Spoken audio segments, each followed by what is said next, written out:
Olá, nono ano, bom dia, tudo bem? Quarta-feira hoje, dia 2 de junho, estamos aí começando o último mês antes das férias e nós vamos aqui pegar o livro Gênero, Leitura e Análise e vamos fazer a leitura do último texto do capítulo 4, o último capítulo que será trabalhado aí deste livro neste bimestre. E vamos fazer a leitura da notícia, que é o gênero textual trabalhado por nós agora no final, né, deste bimestre. Dengue já fez mais vítimas que em 2014 no Recife. Vamos fazer a leitura e a correção das atividades que seguem. Tudo isso lá no livro Gênero, Leitura e Análise, páginas 40 a 43. Tá bom? Então vamos falar aí sobre a dengue, lembrando e levando em consideração todas as características da notícia nesse gênero jornalístico que tem aí a função de informar, né, de forma clara, objetiva e simples, com uma linguagem simples, algo relevante, né? E para nós aí será sobre a dengue, né? Aqui, texto 1. Dengue já fez mais vítimas que em 2014 no Recife. Nos 4 primeiros meses de 2015, o número de casos da doença, 2.234, é mais que o dobro do ano passado, 1.052. Publicado em 28 de 4 de 2015, às 6 horas. Então, veja só, né? Há um tempo atrás, uma das nossas maiores preocupações era a dengue, né? E ainda é. Porém, né, com a pandemia aí, né, do coronavírus, o coronavírus ficou em evidência, né? Mas nós ainda devemos tomar os cuidados com a dengue. Aí nós temos aqui, ó, o ciclo da dengue. Nós estamos trabalhando a notícia, né, que é um gênero expositivo e por vezes, ali para auxiliar a notícia, nós temos alguns infográficos, né? E aqui nós temos um exemplo de infográfico. Você que já estudou aí esse gênero textual em outros momentos, né? Ele tem a presença aí de imagens, cores, setas e vai trazer informações complementares, né? Quando ele não é utilizado sozinho também. Veja só, aqui nós temos um infográfico, né? Imagens aqui, nós temos a numeração, ó. 1, 2, 3. O que é 1? Ao picar uma pessoa infectada, o mosquito contrai o vírus e em seu ciclo de vida pode contaminar até 300 pessoas. Veja só, ele vai picar a pessoa contaminada,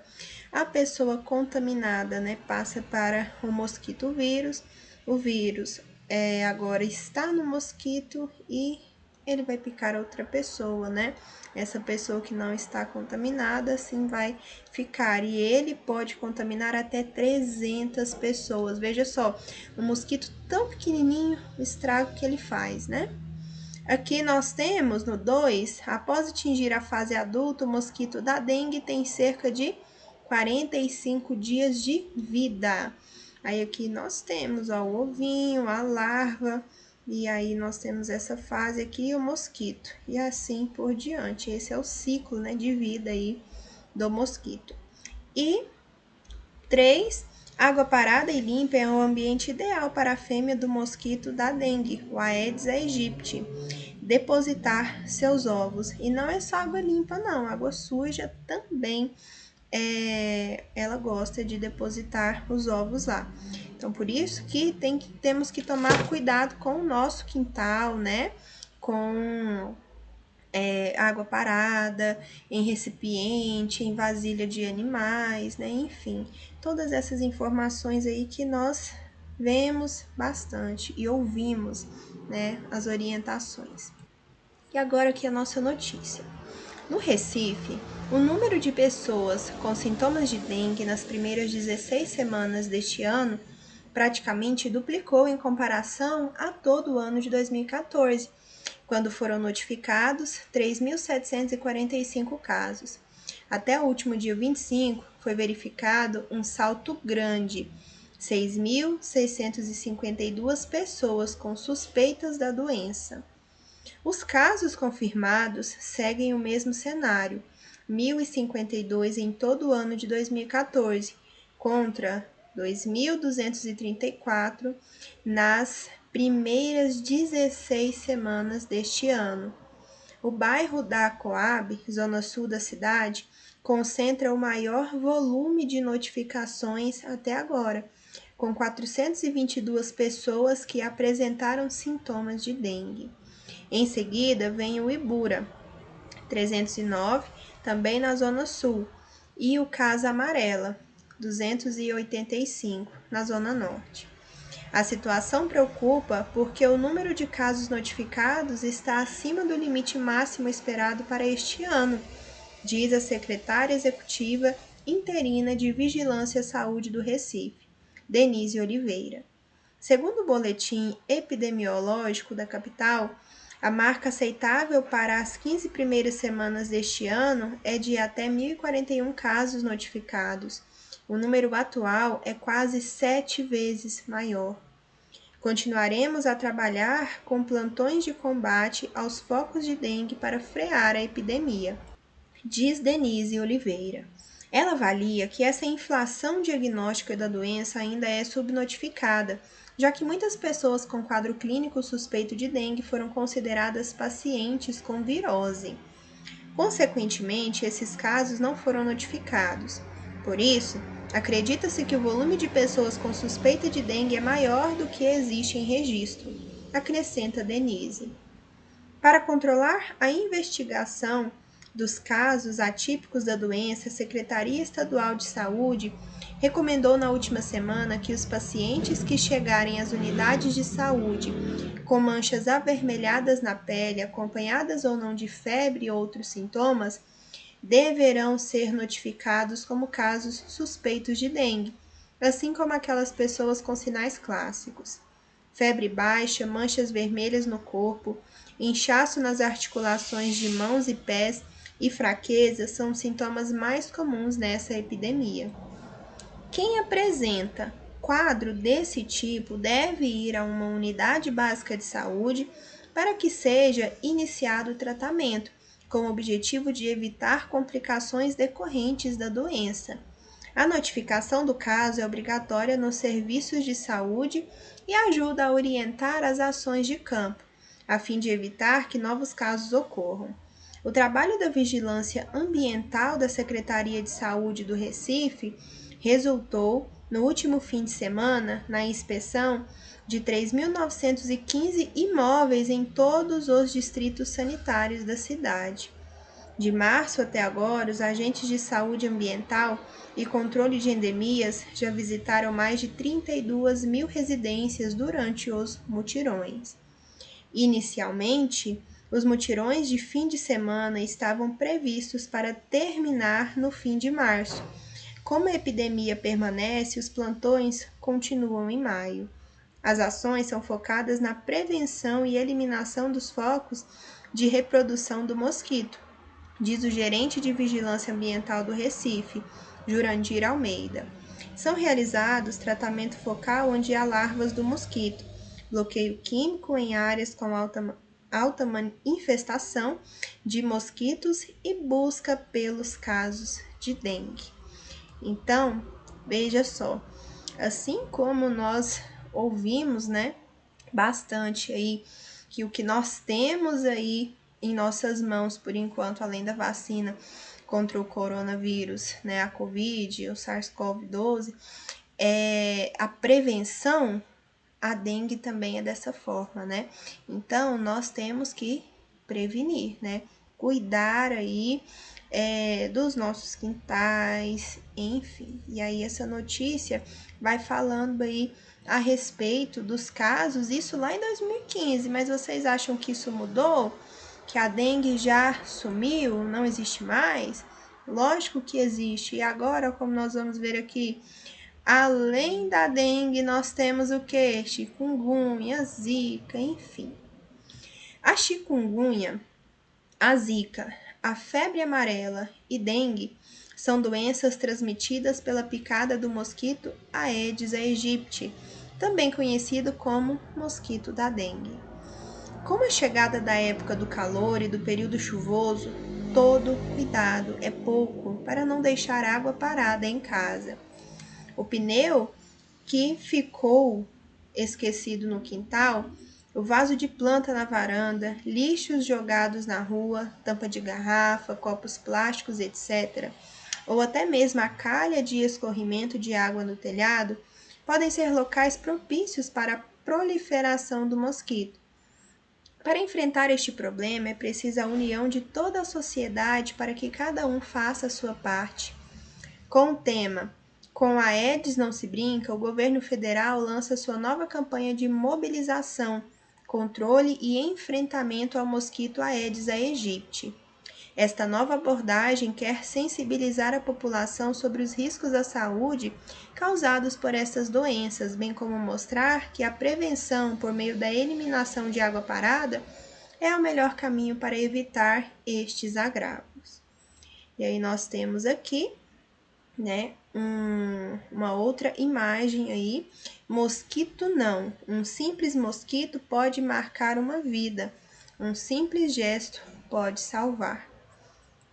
Elimine os criadouros do mosquito transmissor da dengue, zika e chikungunya. Aí também é do governo federal, ó. Vamos quebrar o ciclo do mosquito. O mosquito demora de 7 a 10 dias para se desenvolver totalmente na água parada. Portanto, o melhor momento para impedir a sua reprodução é interromper o seu desenvolvimento completo, ou seja, antes do 7º dia. 2. Quando os mosquitos ficam adultos, começam a picar e transmitir doenças muito perigosas como dengue, zika e ou chikungunya. 3. Os principais sintomas são dor de cabeça, febre, coceira, sendo mais intensa na zika, dor nas articulações, músculos e olhos, manchas vermelhas e vermelhidão nos olhos. Se você tem algum desses sintomas, procure imediatamente uma unidade de saúde. 4. A recomendação é fazer repouso e beber muito líquido, inclusive o soro caseiro. 1 litro de água filtrada ou fervida, mais uma colherzinha do tipo de café rasa de sal, mais uma colher do tipo de sopa rasa de açúcar. E aí, para finalizar aqui os 5, para evitar que essas doenças se espalhem, não deixe a água acumular, elimine os criadouros dos mosquitos. Além disso, use camisinha, pois a zika também pode ser transmitida nas relações sexuais. Proteja a sua família, verifique o seu quintal e peça para os vizinhos colaborarem. Não basta só sua casa estar limpa, essa luta é de todos nós. E aí nós temos aqui imagens também que estão aí complementando esse texto aí expositivo e informativo para nós sobre o Aedes aegypti, né, a dengue, zika e chikungunya. Para refletir o texto. 1. O que chama mais atenção na notícia sobre a dengue? Veja só, a notícia ela traz informações relevantes, claro, e ela precisa mostrar ali que aquilo é realmente importante e que chame a atenção do leitor, né? E ali é exatamente os casos, né? Veja só que os casos em 2015 atingiram em um período assim muito curto a quantidade, né, de casos que ocorreram, né, no ano todo, em 2014, né, superou aí esse número de casos. Então, foi algo aí surpreendente, né, e algo que chama a atenção, chama muita atenção. Né? Então, o ponto mais importante da notícia é o fato de o número de casos de dengue nos 4 primeiros meses ser praticamente o dobro do número de casos observados em todo o ano de 2014. Então, veja só, em 12 meses, nós tivemos ali uma quantidade de casos, e em 4 meses do próximo ano, quase dobrou este número. 2. Por que a secretária executiva interina de Vigilância à Saúde do Recife, Denise Oliveira, acredita que o volume de pessoas com suspeita de dengue é maior do que existe em registro? Então, veja só, já foram registrados ali já foi registrada uma quantidade, né, muito grande, surpreendente. Porém, a Denise, ela diz que esse volume pode ser até maior, porque alguns casos são tratados ali como virose. Então, esses casos não são computados como dengue. Então, por isso, né, maior do que é registrado. Então, porque muitas pessoas com quadro clínico suspeito de dengue foram consideradas pacientes com virose. Nesse caso, muitas dessas pessoas podem realmente estar com dengue, o que aumenta o número de casos. Então, não são apenas aqueles que foram registrados, né? Outros casos que são dengue foram tratados como virose. 3. Que plano de ação a Secretaria Estadual de Saúde implementou para que o número de casos de dengue fosse detectado com mais exatidão? Então, primeiro, a Denise diz aí, né, que os casos são mais do que esses que são registrados, e a Secretaria Estadual de Saúde implantou um sistema, né, uma ação, né, um plano de ação ali para que esse número fosse real, né, mais real. Os casos, todos os casos ali que chegassem às unidades de saúde com aqueles sintomas, né, característicos da dengue, eles fossem tratados e registrados ali como dengue e não como virose, né? Então, o plano de ação foi registrar todos os casos suspeitos de pacientes que chegassem às unidades de saúde com manchas avermelhadas na pele, acompanhadas ou não de febre e outros sintomas, ou de pacientes que apresentassem os sinais clássicos de dengue. Aí esses já seriam registrados. 4. Quando o tratamento contra a dengue deve ser iniciado?